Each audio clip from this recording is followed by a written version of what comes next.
Trahedyang sinapit ng isang gwardya matapos ang walang habas na pamamaril sa kanya ng kapwa security guard sa lungsod ng Antipolo. Ang pangyayari sa pool ng CCTV. Ano nga bang ugat sa likod ng krimen? Yan ang aming pong inimbestigahan. Protect lives and property. Itong isa sa pangunahing sinumpaang tungkulin at responsibilidad ng isang security guard. Saan man sila madistino, nakabantay sila 24 oras. Sa mga malalaking establishmento, subdivision o kahit pa sa maliliit na tindahan. Ang kanilang presensya madalas nakapagbibigay sa atin ng dagdag na seguridad at ligtas na komunidad. Sa ating balitang pulis, patay ang isang security guard matapos pong pagbabarilin ng kanyang karelyebeng CQ sa Antipolo, Rizal. Ayon po sa suspect, nasagad na ang kanyang pasensya kaya nagawa ang krimen dahil sa madalas na pagiging late at pag-absent ng biktima. Iba naging senaryo na mangyari ang walang habas sa pamaril ng isang security guard sa kapwa CQ sa lungsod ng Antipolo. Nagdulot ito ng takot at kaba para sa lahat na nakakita at nakapanood dahil sa krimen nasa pool ng CCTV. Una, makikita sa CCTV footage ang isang security guard na palakad-lakad habang bit-bit ang kanyang baril. Ilang segundo lamang, bigla na lamang nitong binaril nasa harapan nito. Sa takot, ang ibang mga tao sa paligid kanya-kanyang pulasan. Pero hindi pa rito natapos ang krimen. Dahil muli na namang nagkasa ng baril ang security guard at 2 beses na pinaputukan ulit ang kanyang target. Nilapitan pa nito ang biktima at kinausap pa. Matapos ay umalis na tila walang nangyari. Ang biktima dead on the spot. Ayon sa Antipolo City Component Police Station, ang palagiang pagka-late ng biktima sa trabaho ang dahilan kung bakit tila napikuna ang suspect. Initially, ang sabi ng suspect ay kasama niya sa trabaho niyan. Pareha sila ng security guard na magkasama sa isang establishment lang. According sa kanya ay madalas na ganun ang ginagawa. Parang imbes na alas 7 ang turnover nila, laging lumalampas ng 7:30 or more. According niya sa suspect natin is may mga threatening words din siya binigay, including yung family niya.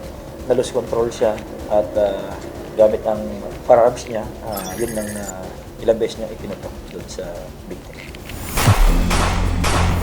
Pero depensa naman ang suspect, may mas malalim pa umanong dahilan kung bakit niya ito nagawa.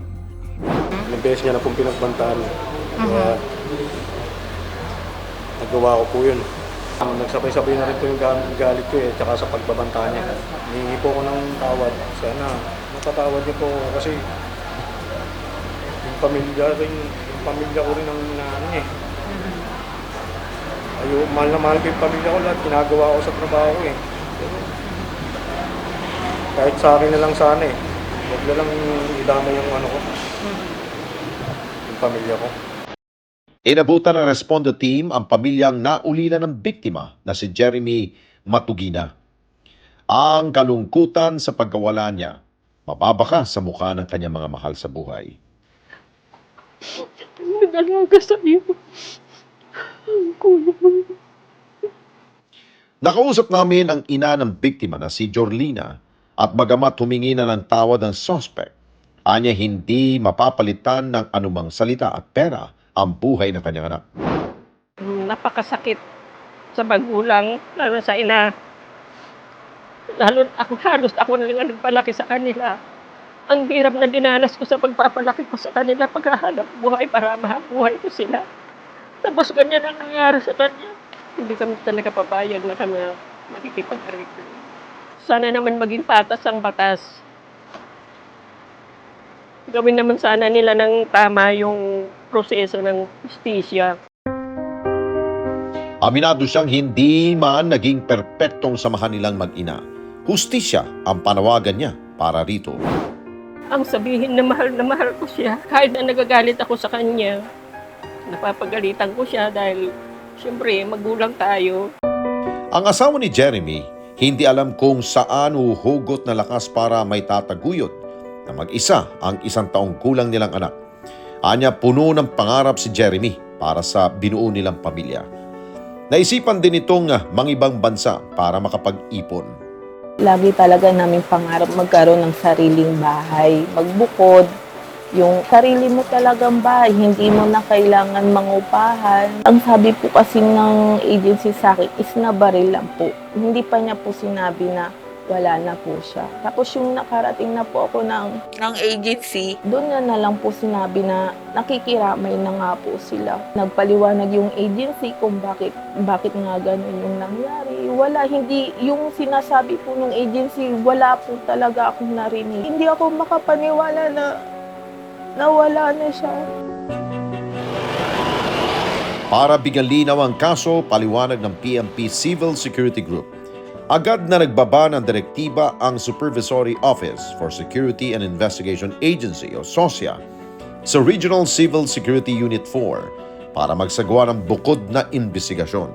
Ang PNP-CSG ang humahawak sa mga pulisiya ng Security Investigation Agency o SOSIA at maging ng Firearms Explosive Office o FEO.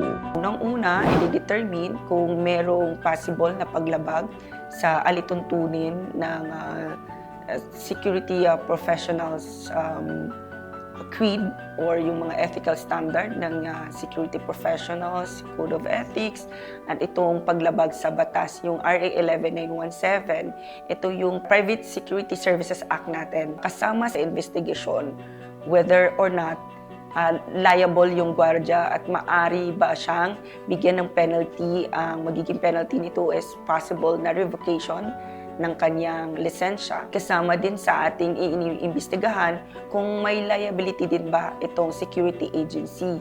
Ibig sabihin, meron kayang nai-relay sa gwardiya yung mga alituntunan na dapat matutunan ng isang gwardiya bago siya mag-take post sa kanyang duty.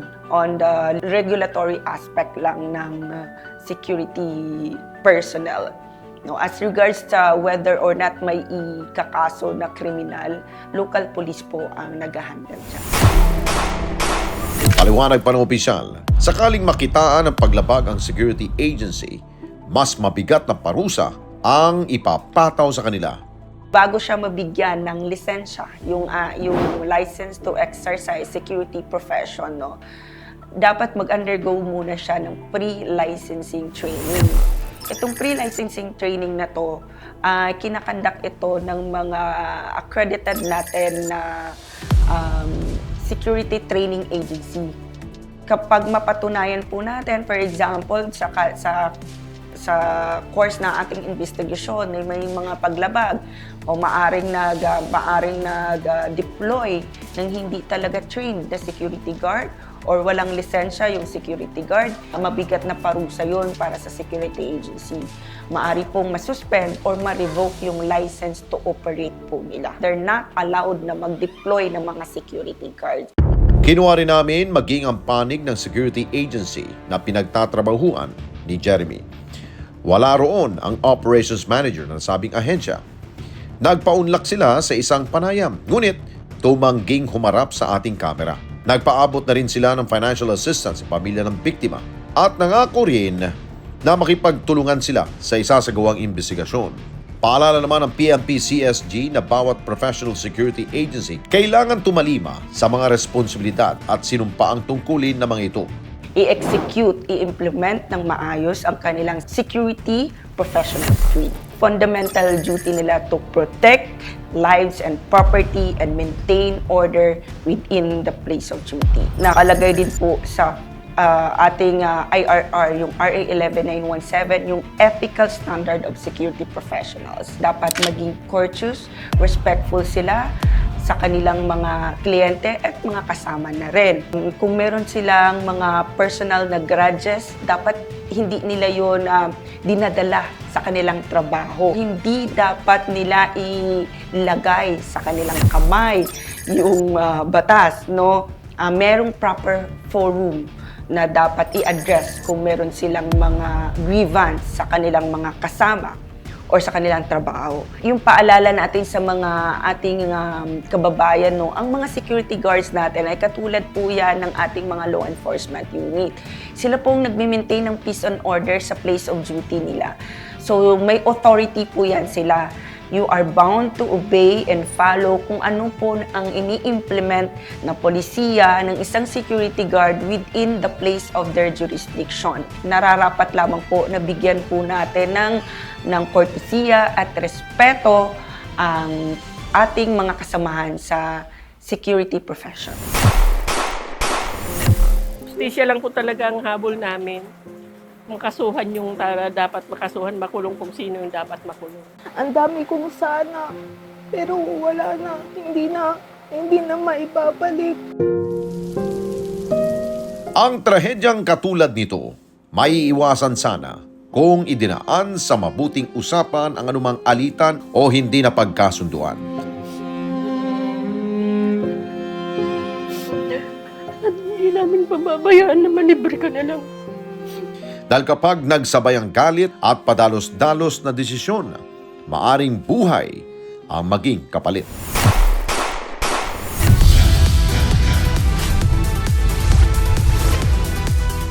Mga kababayan, salamat po sa inyo pong pagsubaybay sa Responde Mata ng Mamamayan. Para mapanood pa ang iba pa naming pagresponde sa ating mga kababayan, i-click lamang ang subscribe button o i-follow lamang ang Net25 social media pages at Net25 TV.